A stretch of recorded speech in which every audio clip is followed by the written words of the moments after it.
Videos देखने के लिए सब्सक्राइब करें जनसत्ता.com, बेल आइकन दबाकर पाएं latest notifications.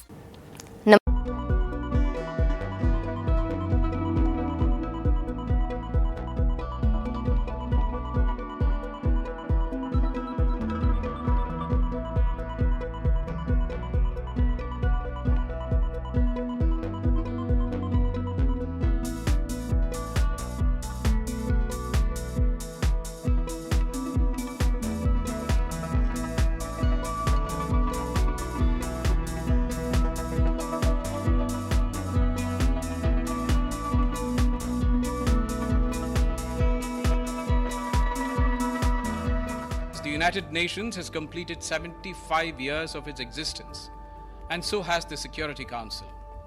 India comes into the Security Council as the largest democracy, representing 1/6 of humanity, and with a very strong commitment to reformed multilateralism, rule of law, a fair and equitable international system, and to peace, security, and development.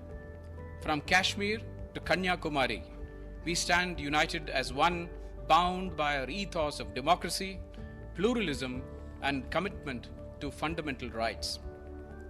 We will use our tenure to bring human-centric and inclusive solutions to matters of international peace and security. India will be a voice for the developing world. We will not shy away from raising our voice against the common enemies of humanity like terrorism. The principal driving factors are chronic political instability, weak governance structures, institutional weaknesses, ethnic divisions, and the presence of terrorists and armed groups.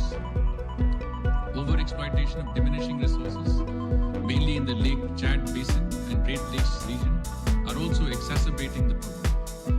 The Libyan conflict and resulting instability continue to have a negative impact on its neighbors.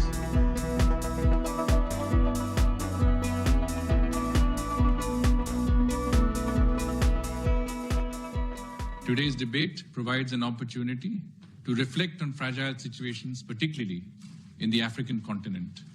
In this context, I would make the following observations. First, let us not fail to acknowledge that the legacy of colonialism constitutes the foundational basis of the current instabilities that plague the African continent. Second, we should not paint all fragility issues with the same brush. We are primarily concerned with situations directly affecting the maintenance of international peace and security.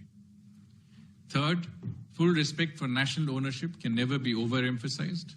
We should recognize the primacy of national governments and national ownership in identifying and driving priorities, strategies, and activities for sustaining peace. Fourth, the Security Council should remain respectful of the regional approach adopted by countries in collaboration with regional organizations to address common challenges. The African Union has a leadership role to play in consolidating peace and post-conflict reconstruction in Africa.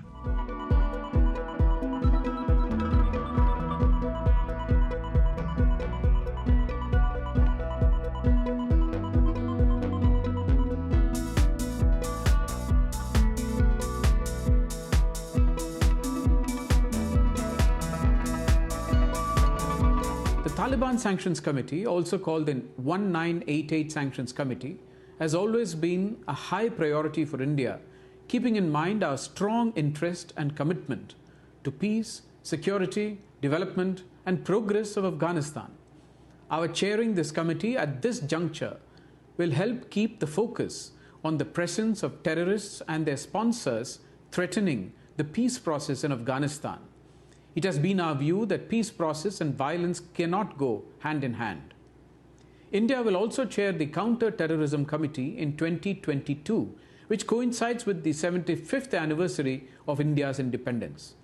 The chairing of this committee has a special resonance for India, which has not only been in the forefront of fighting terrorism, especially cross-border terrorism, but has also been one of its biggest victims.